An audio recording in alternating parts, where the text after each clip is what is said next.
Good evening, everybody. This is Matthew McConaughey saying welcome to the Graham Norton Show.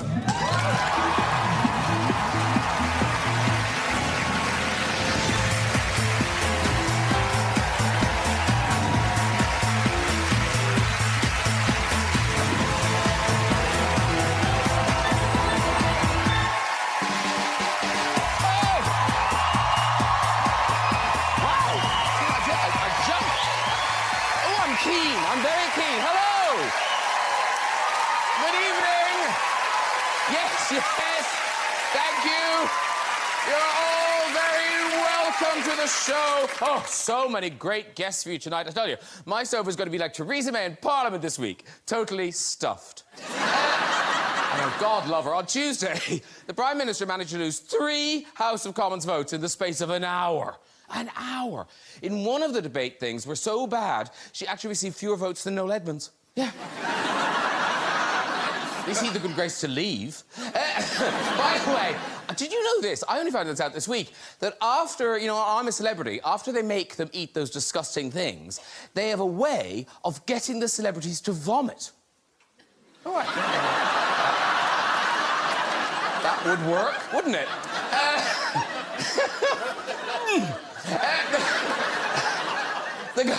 I do feel a bit now. The government was also found to be in contempt of Parliament over access to legal advice on the Brexit deal. This is the man who gave the advice. There he is. That's Attorney General Geoffrey Cox. Now, apparently it's quite unusual to see Cox addressing Parliament.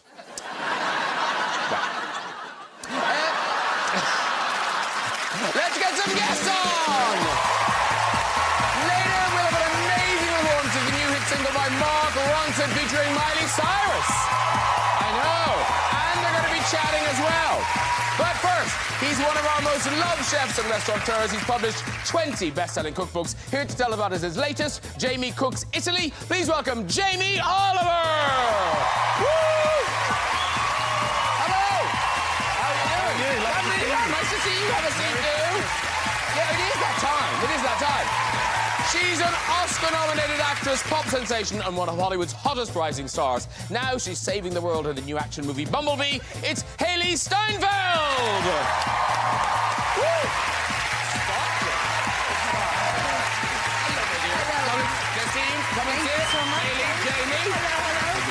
Starring alongside Hailee, he's a 16-time World Wrestling Champion and WWE superstar who's now kicking ass on the big screen. It's John Cena! Woo! That's him! How are you? John Cena, everybody! Thank you, John. And he's gone from King of Rom-Com to Oscar-winning Hollywood icon. Now he's back at our screens in White Boy Rick. Please welcome back the great Matthew McConaughey!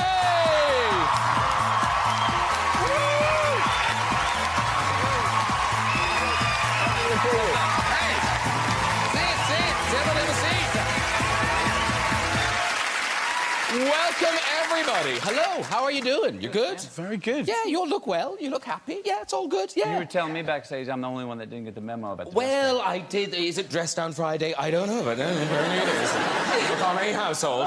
Everyone else made an effort. Now, listen, we're very lucky on the show. We often have, you know, very esteemed, acclaimed couches. But I think this is the most varied couch of achievement. You know what I mean? Lots of different achievements on this couch. Hailee Steinfeld, Oscar nominated. Well done, you. Congratulations. So that's already very impressive. This is impressive / annoying. How old were you when you got nominated for an Oscar? I was 14. Wowzers. I know. Nothing. You've done nothing with your lives. That was, of course, from True Grit. Yes. There you go. Look at you there. Oh, the baby. And we have to say, welcome to John Cena, one of the great... Very exciting to be here. This is my first time. It's the first time. Yeah. And normally, you know, it's fine. Everyone walks on to the theme music. But I felt bad making you do to our theme, because you are, I think, probably our first guest ever who has their own theme music. Yeah, Yeah. So territory. So if we play it, would you like to come on to your own theme music? Well, there's a trick. It's kind of an audience participation thing. They'll love that. Yeah, they will. They will. See, look at them. They will love it. It's a catchy tune, lots of brass, and the trumpets go somewhat like dun dun dun dun dun dun dun dun, and the WWE audience is very excited and very dedicated, and they sing along with the brass. And the chorus is John Cena sucks. John Cena sucks. It's their way of showing they like me. Yeah.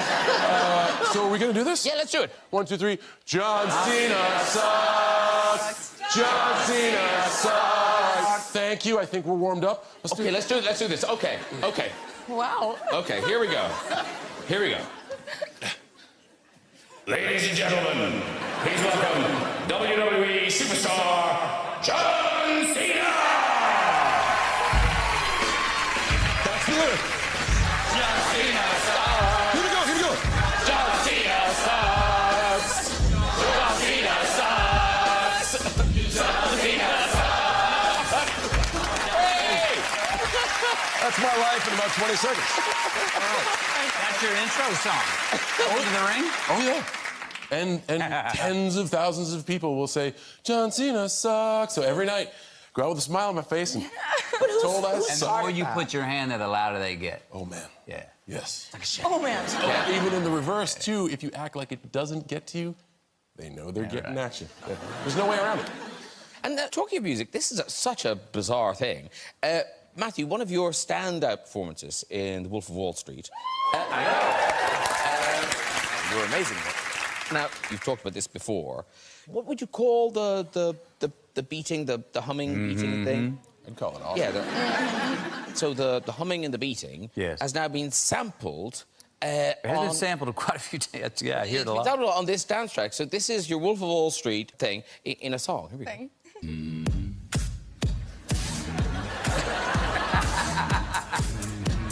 Where are my residuals? Give me right? the mailbox money. That's the name of the song. But now, here's the weird thing. So you kind of think, oh, right, someone on the couch got sampled in a song. He's not the only one on the couch who's been sampled in a song. Jamie Oliver is also in a song. This is the Jamie Oliver Pucka Techno remix. Oh, for God's sake.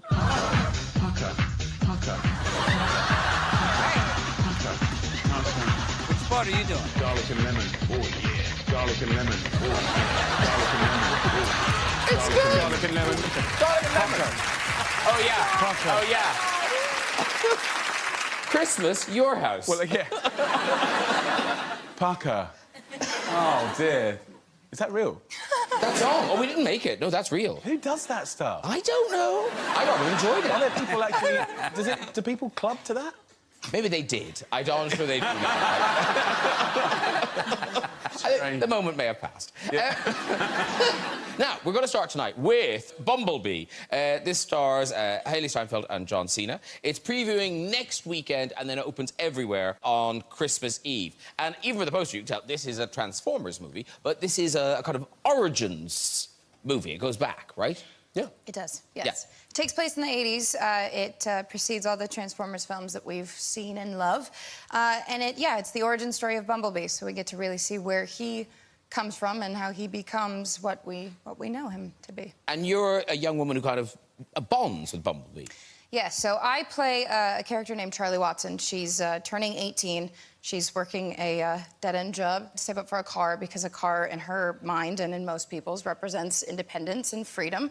And she is struggling with, the struggles of growing up as a teenager, trying to figure out who you are and what you're good at, what your voice is. And she's suffering from a loss. She lost her father, and so she's trying to feel understood by somebody because that was her person, that was her best friend, and that was the person she felt really saw her and heard her. And she loses that only to hope to find something that fills that gap. And on her way to finding her freedom and independence in a car, she discovers that the one she ends up with isn't just a car. No.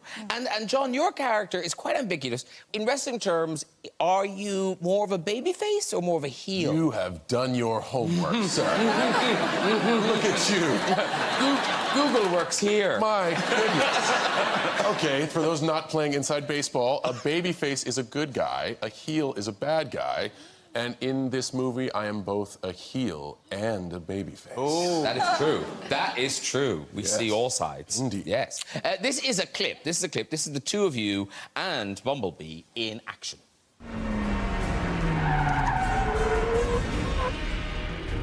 Get out and move away from the vehicle. Stay cool, Bee.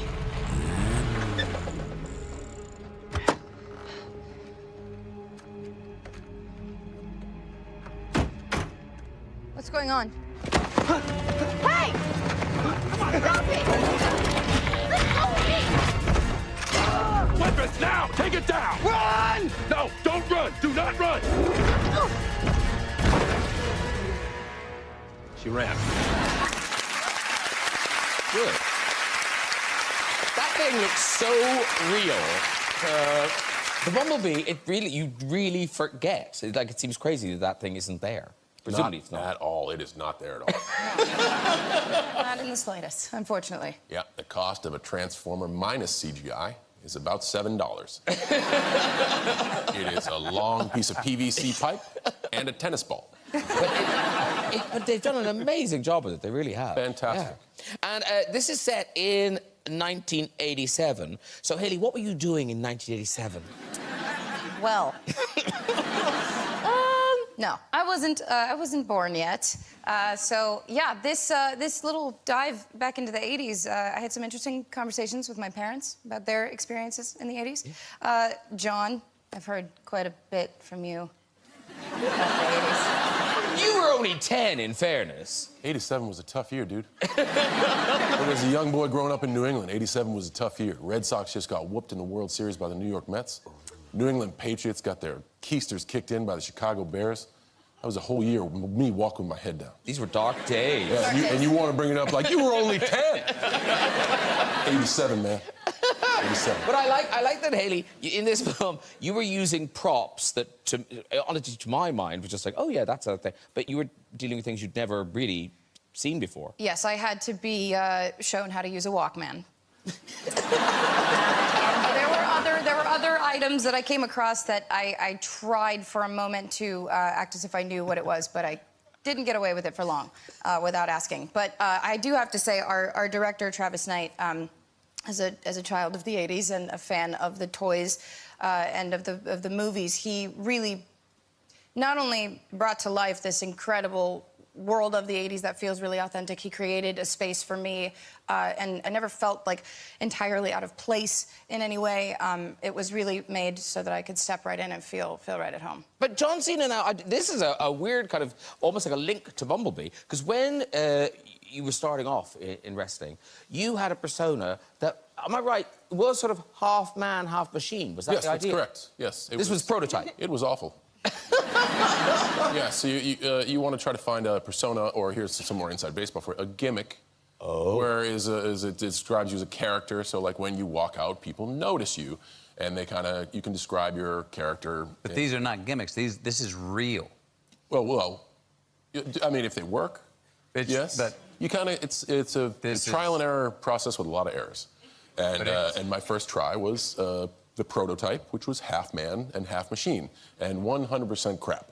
But given that you're not half a machine, how did you demonstrate you were a machine? Well, I used this ability to talk rather monotone and would say things authoritative, and just when I said I would kick your ass at the fairgrounds on Sunday, I would rewind it and say it again for you. I would kick your ass at the fairgrounds. That didn't work? No. No, it didn't. That's a good one. But it worked on one. I have one. Yeah. I'm in. You found huge success as John Cena. Imagine that. I figure I need to come up with some sort of name. Yeah, look, doesn't every wrestler has a name? Yes, and people think that, like, hey, man, how'd you make up the name John Cena? I was like, no, dude, I would have made up, like, Dick Hammerbush or something cool like that. not Dick Cameron. Or something, I don't know. That's a start. No, we can move from there. No one's letting you go out with that, no. But they actually think that John Cena is a gimmick name. But no, that's actually, through all the presentation that is WWE, I'm stuck with John Are you a Cena. wrestling fan, Jamie? I used to love wrestling when we were much younger, about the same time as Transformers. Back in the day, we had Big Daddy, the Giant Haystack. No, I used to love it. I thought it was just fantastic. By the way, I'm John Cena. all these awesome names. You know, the ultimate drooler, or like, no, nothing. And wrestlers like to have signature moves and things. Yes. And one of yours is the "you can't see me." But That's correct. Is that true? That came out of your family somehow? Yeah, I was dared to do it. So I was actually making the music for my own theme song that you just so heard and finally serenaded me to. Thank you very much. And we played it for my brother. And the first time he heard it, this was the 50 Cent's crew had a really popular song called "In the Club." And he heard it the first time, and instead of dancing, like he was our litmus test to see what songs were good and what songs were bad, he did this. Oh my gosh. And I'm like, dude, what are you doing? He's like, no, everybody does this, man. Everybody does this. And I guess this was from 50 Cent's video. And he's like, you won't do it on TV. I said, what the hell do I gotta lose? What are you gonna do, fire me? Of course I'll do it on TV. But instead of doing this, I did this. And now, for 15 years, because of a dare, I've been doing this. And I'll do you one better. People actually think I'm invisible. There will be people to look at this couch and be like, why is there nobody next to McConaughey? We said John Cena would be there, but we can't see him. So, you never know. You remember Hacksaw Jim Duggins and King Kong Bundy and Skandar Akbars and Von Erichs and Carry the Claw? Oh, I got kicked out of Hearst Coliseum. We're talking Texas wrestling. I get kicked out of Hearst Coliseum in Shreveport for pelting Skandar Akbar with a bag of tomatoes on the 8th row. Skandar Akbar was a man dressed as a sheik that used to throw fire. Yes. And he managed King Kong Bundy, who was like 484 pounds. And remember the missing link from Parts Unknown? And, Remember the green face, spit green mist? They sound really good. Good stuff. Yeah. It's entertaining. It was so much fun. And I'm John Cena. But he's got King Kong Bundy, Skandar Akbar.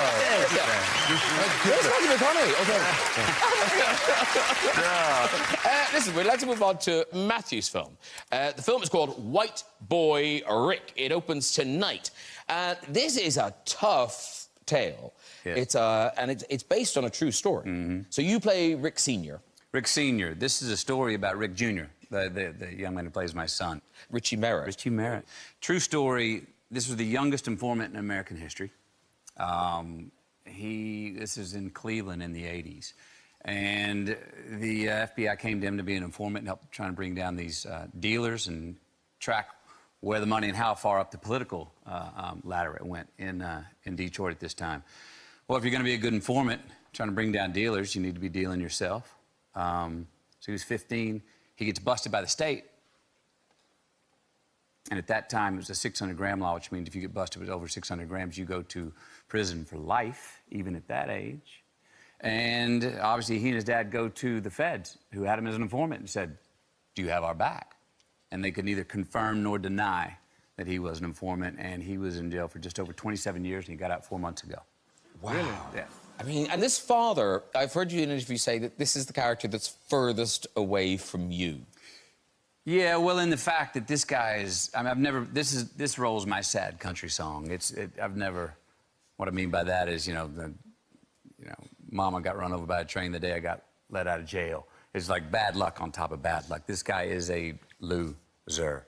He loses continually. He's a guy, his heart's in the right place. He has all the want to, but he's really a bad dad. He doesn't have any of the follow through.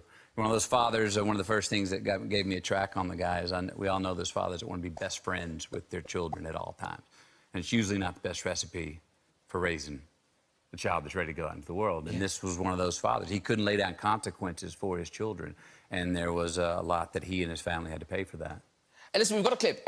This is you, as the father, having a disagreement with your daughter, who is played by our own Belle Powley. She's wonderful in this. She's terrific. You might know her. She was in Informer. Tremendous actress. Here we go. Time to go! Get back off of me! Get back in the house, Don. Go in the house and get dressed. No! Get inside that. Don? Stop. What? No. No.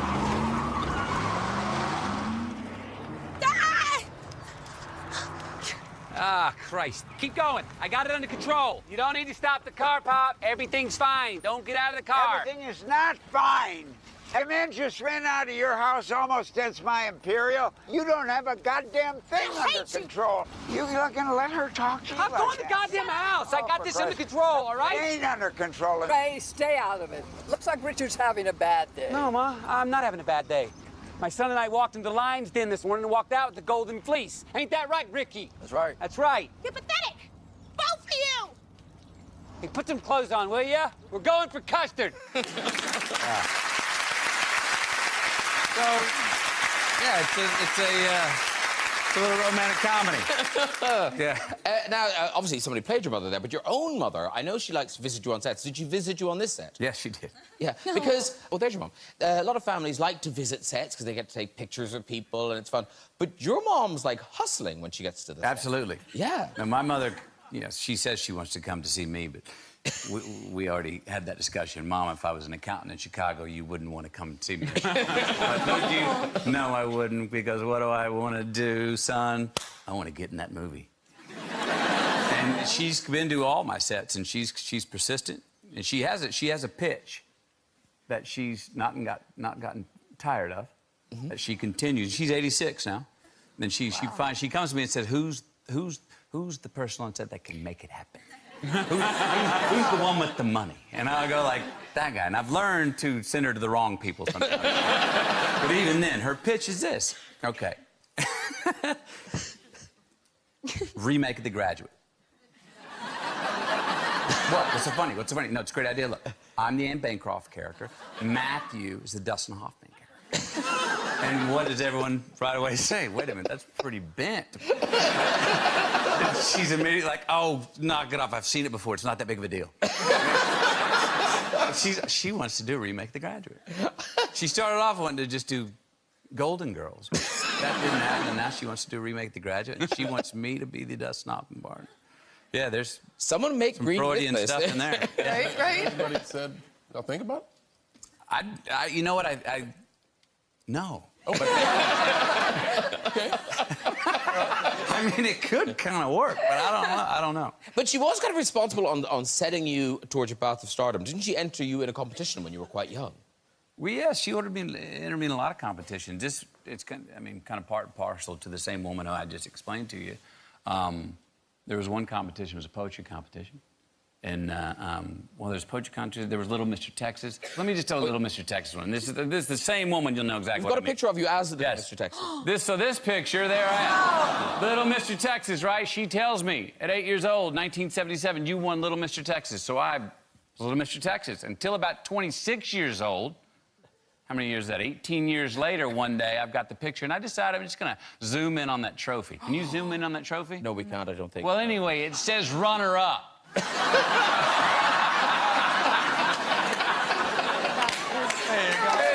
runner-up. All right.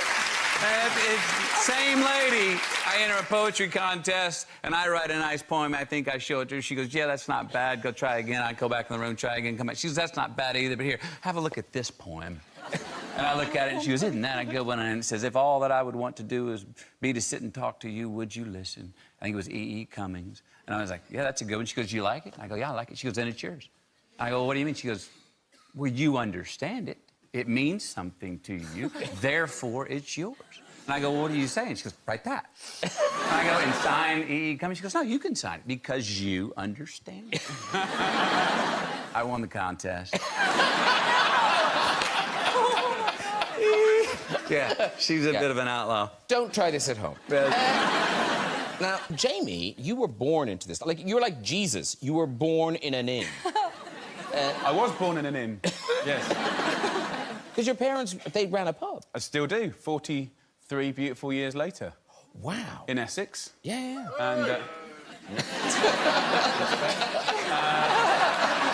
And, yeah, no, it's, that was my whole life.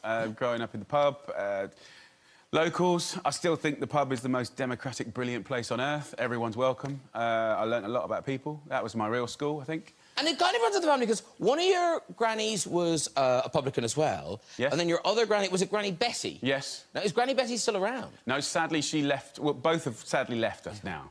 But Betty used to be part of the big family Christmas, wasn't she? Massively. And why did you pick... Because it seems like you picked on Granny Betty. Not really. She loved a bit of attention. We've obviously done Christmas specials for the last 20 years, and she's, oh, I love this. This is great. And she used to come and do a bit of filming with us. She's very cuddly, very gorgeous, and I think Christmas is about family.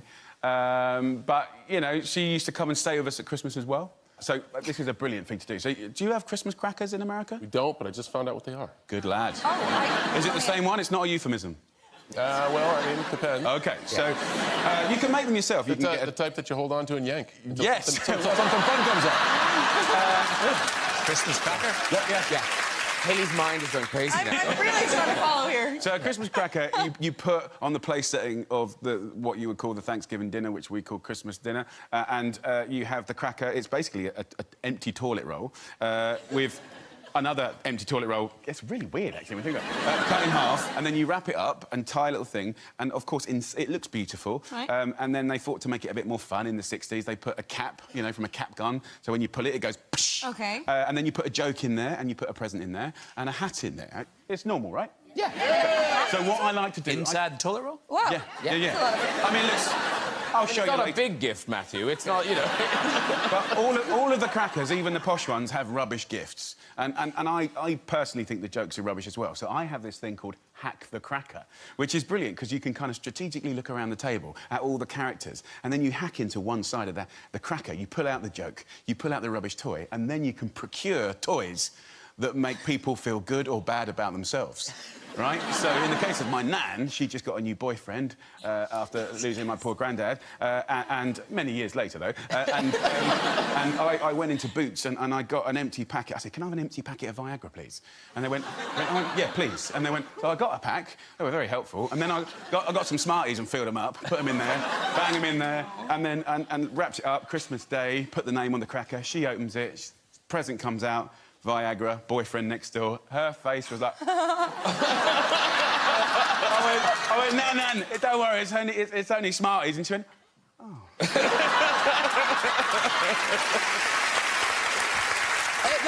But oddly, grandmothers play a huge part in your new book. They do. They do. This is Jamie Cook's Italy, and it's out now. And so this is you... It took a long time, this book. I mean, how long? Nearly 2.5 years. Wow. It was a big job. And I really had to do it because I believed it was the last generation of nonnas that grew up without gas, electric, you know, all the mod-cons, like the real cooks. And we needed to catch them before they passed on. And so we had to pull our finger out. Yeah. How did you find them, the nonnas? Well, we have research... What do you mean, nonnas? Like Italian grandmothers. OK. Like, so there's one. Nonna Miriam. Yeah. It sounds really romantic, but actually, technically, filming and sort of documenting cooking with nonnas, it sounds great, but it takes hours. It's slow production. So, so we were like a year and a half over budget, over time. But what we did get to document the most incredible recipes, techniques, and all the things that they were brilliant at. I mean, basically, it's like going to see, you know, in Star Wars when Luke goes to see Yoda. I basically went to see like 50 Yodas, and they were like the sort of Zen, like ninja warrior masters of cooking, and they were teaching me how to use the Force and uncook.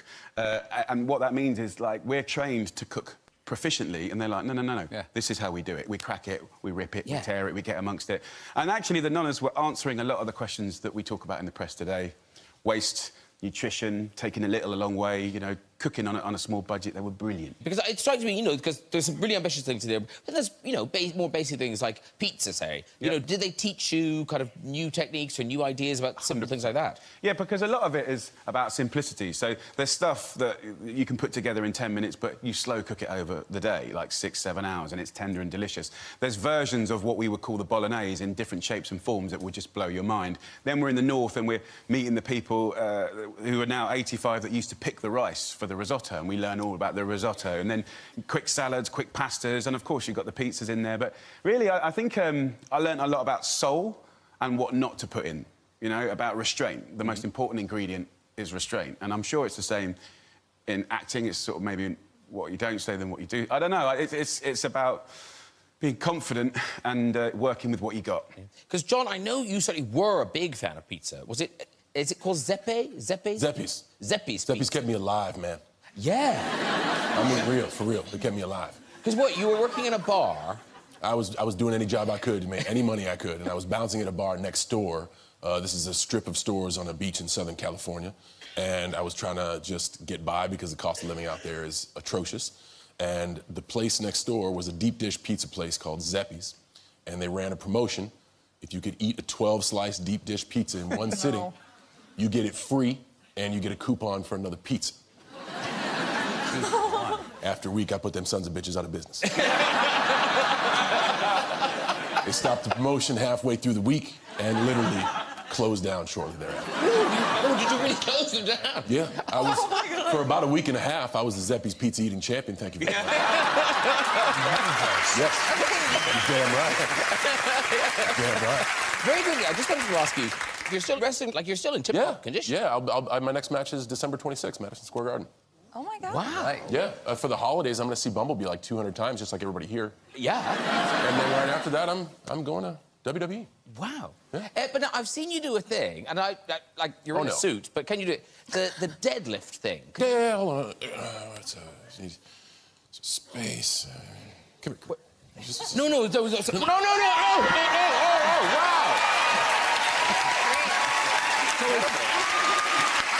fairly easy.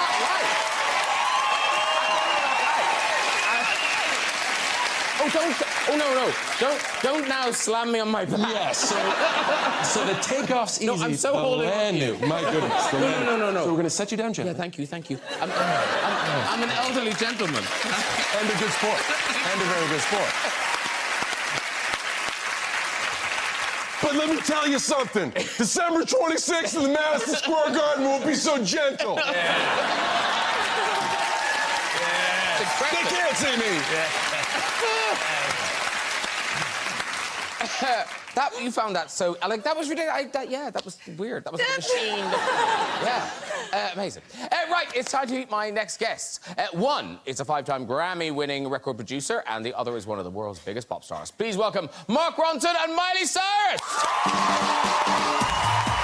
There they are. Woo!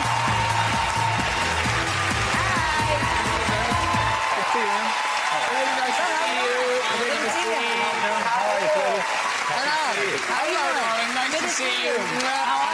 Really well. You'll move down. I'll sit in. I'll slide down. Slide down. There goes Mark. There goes Miley. Welcome. Hello. Thank you for having us. Oh, God, no. Thrilled you're here. Thank you very much. Before we say another thing, we should congratulate Mark Ronson on a Golden Globe nomination. Yeah. It's a nice thing. Very exciting, yeah. Yeah, definitely. Yeah, this was for Star Is Born. This is for the song Shallow that I co-wrote on Star Is Born, and it's super exciting, you know? Yeah. Oscars to follow. Nice. Now, by the way, do you all know each other? Miley, who do you know? Hi, everybody. I think we've worked together a couple times. We did the VMAs together, and have we all seen each other? We almost worked together. When? Now? No, Magnum. I think your kids were there? Magnum. Did you meet my kids? It sounds strange. No, but I was supposed to. Afterwards, we're gonna hang out. Cool. I told them I was gonna take them to GAY. I was hanging out tonight. Do you guys want to switch places? No, we're okay. And I met Mark here just recently in Sicily. In a steam room. Yes, together. I walked into a steam room, and I was like, oh, this is interesting. And I, you know, you don't mind me saying I'm a big fan of your work, and you seem really cool. So I sit down for a bit, and he started talking to me, and he's like, we're gonna go jump in this ice bucket bath as well. So I didn't want to look like a punk, so I was like, oh, okay, I've never done that, but that sounds cool. And I get in, and it's the most freezing thing I've ever felt in my entire life. But I'm next to Matthew McConaughey in this tiny tub, and I want to look like tough. And I'm like, and he just looks at me, he's like, breathe. So now I take this cold shower every single morning, and because the ice cold shower, and I think of you every morning when I get in the shower. I'm not joking. It's really. So thank you for letting us have this. That's nice that you had we're having a little mini reunion here. That's very nice. So listen, Mark and Miley, here you are together. So how did this collaboration about? Was it kind of Team Miley calling Team Mark Ronson, or how did this happen? Mark Ronson stalking Miley Cyrus for 4 years. He has a story that I don't remember it exactly this way. So, do you want to tell your story that you made up? Yeah. I saw Miley on television singing on the Saturday Night Live 40th anniversary. I knew she could sing and everything, but I saw her sing Paul Simon 50 Ways to Leave Your Lover in a way that I was just transfixed. So I got her number. I don't know if it was legal or not. And I started texting her, and I just said, hey, if you ever want to make some music, you know, and then, you know, 4 days went by, nothing. This is the part I don't remember. I feel like I must have sent an emoji at least. The broken heart emoji is great to have, because when people text us that they love the song, you just put the broken heart emojis. Yeah. I think you would text me back, like, after a few weeks and just write, like, what's up? Probably late at like 4 in the morning, maybe. Yeah. And that went on for 4 years. But I believe, my family, we've always talked about timing and trusting the universe and always trusting that, you know, timing, that everything always works out when it should. And I think we've said it multiple times to each other in the studio that any time before this would have not been right, and any time after this would have been too far away. I think it's perfect timing with this song at the time that it's out in the world. That's why we made the video that we made, and the visuals that we've created. Yeah. It's just such a timely song for me and my personal life and what's going on in the world. So I wouldn't have it any other way than sitting with you right now, right here. This song only came because of where we were and how we met, and I agree. Cosmic. Yeah. And listen, everyone's talking about this extraordinary video, and am I right, the whole car chase, the concept, was this down to you, Miley?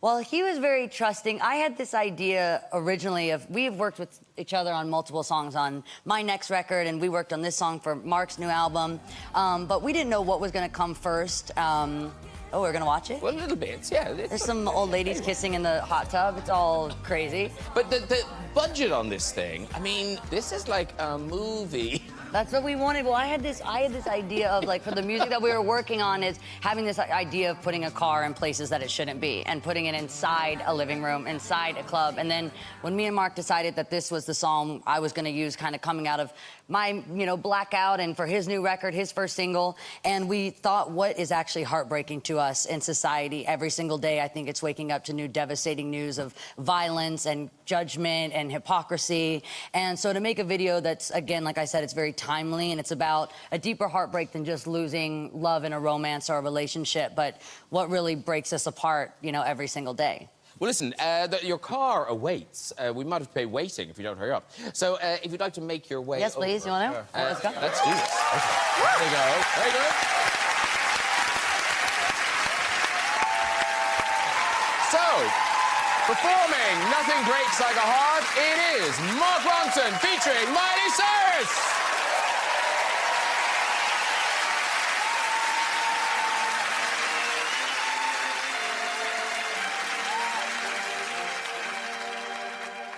This world can hurt you, it cuts you deep and leaves a scar. Things fall apart, but nothing breaks like a heart. Yeah, nothing breaks like a heart. I heard you on the phone last night. We live and die by pretty lies, you know it. Yeah, we both know it. These silver bullet cigarettes, this burning house, there's nothing left, it's smoking. Yeah, we both know it. We got all night to fall in love, but just like that we fall apart. We're broken, we're broken. And nothing gonna save us now. But it's broken silence, like thunder crashing in the dark, crash in the dark. Ooh, and this broken record spinning endless circles in the bar, spin round in the bar. Ooh, and this broken hurts you, it cuts you deep and leaves a scar. Yeah, things fall apart, but nothing breaks like a heart. Nothing breaks like a heart.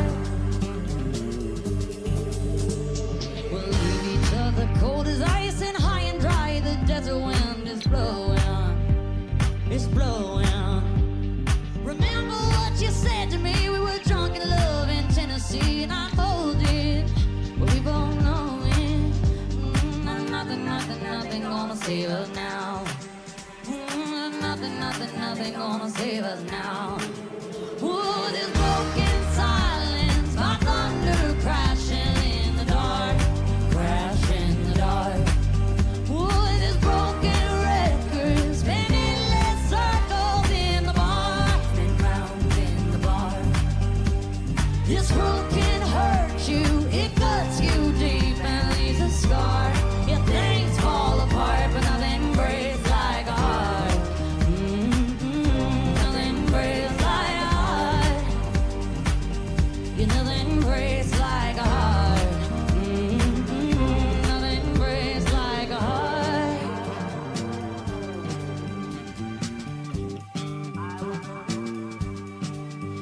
Nothing gonna save us now. Nothing gonna save us now. Oh, this broken silence, my thunder crashing in the dark. We crash in the dark. Oh, this broken record spinning less circles in the bar, spin round in the bar. This world can hurt you, it cuts you deep and leaves a scar. Yeah, things fall apart, but nothing breaks like a heart. Nothing breaks like a heart. Yeah, nothing breaks like a heart. Nothing breaks like a heart.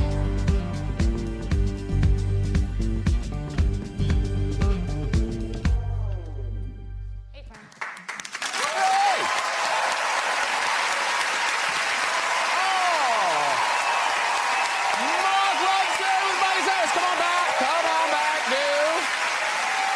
It's such a great track. It's really, really lovely. Thank you so much. Oh, All right, no, we all got one. everything. Hello, hi, welcome back. Thank you very much. Have a seat there. Okay. Perch yourself there. Really terrific track. I love that. And am I right? That's the first single off your new album. It is. And the first time we And ever yours. performed it together. And the first time. I feel it was a good start. It was a very thank good you. start. It was flawless, Thank flawless. And when's the album out, Mark? I think it's probably going to be out in March. March Yes. 2019. And what's it called? It's called Late Night Feelings. Late Night Feeling. Yeah. And is that indicative of the album? Did I feel things late at night? Yeah, I think it is. I think that, you know, it's sort of like, I called it this thing, basically sad bangers. Like songs that make you dance, but they have like a little bit of emotion and like melancholy. So that's kind of like, Late Night Feelings is just things that you think of at night. That made no sense, so. Yeah, very much. You're good. Well, we look forward to hearing it all. Mark Ronson, Miley Cyrus, everybody. Right, that's nearly it. Before we go, just time for agents into the big red chair. Who's there? Hello. Hi. Hi, you all right? Yeah, What's your name? Leanne. Leanne. Are you okay, Leanne? Yeah, I'm Yeah, okay. okay. All Yep. right, Leanne. Shall I just let you go on with your story? Go for it. Okay, Leanne, off you go. So- Time of your life. Good. I'm on my first ever girls' holiday, 18 to 30s. We're in Tenerife. We're having a party at the end of the night, so we've got everyone over. We notice that there's people filming across from us, so we're like, what are they up to? So my friend and I decide to pull a mini. So flash our bum for those who maybe don't know what a mini is. So a few weeks later, I'm sitting and I've got a new partner, so I'm meeting his parents. We're sitting watching a television programme, and the next minute, the hotel that I stayed in appeared on the television. So I was like, oh. So then, the next minute, my bum appears along with my friend. The holiday show is called Holiday Packages from Hell, and that was my last time of seeing any of those. And John Cena moment happened. You can walk. You can walk. No wonder she seems depressed. Bless her.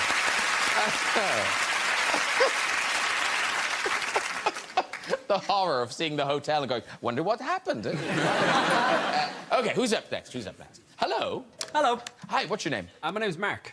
Mark. Yes. Love it. You're from Ireland, right? I'm from County Cork in Ireland. Your way. All right. Am I in your story? not the ones you want to hear. Okay, good.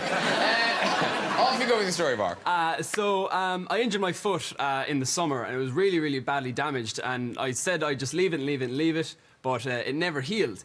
So I was like, all right, fine, I'll bite the bullet and I'll go to the physio. So the funny thing is, like, I really fancy my physio. She's really, really good looking, and unfortunately, I have really hairy feet. So I didn't want to go into the physio with my hobbit feet. So I decided on the last minute just whip off the hair on my damaged foot. So I went in anyway, put the bad foot up. She was checking it, and she couldn't really see what the problem was. So she was like, can you just pop your other foot up there just so I can examine it? I was like, oh, no. So anyway, I lumped the other foot up, and she kind of has a smart grin on her face, and she's examining it again, and she kind of just tests back and goes, don't worry, Mark, you'd be surprised how many people come in here like that. You can walk. You can walk. Well done. That is all we've got time for, I'm afraid.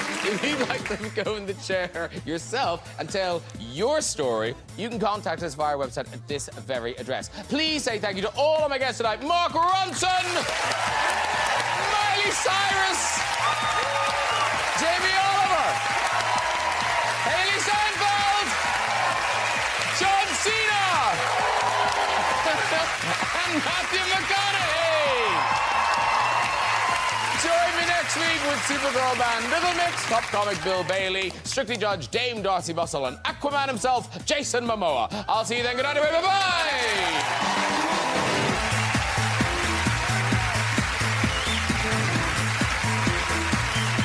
Timeless Travel's come to an end. Well, for now, anyway. It's the series finale of Doctor Who, Sunday at 6:25. Get into bed with musicians and artists for frank undercover chats of duvet days. Download the BBC Sounds app to listen.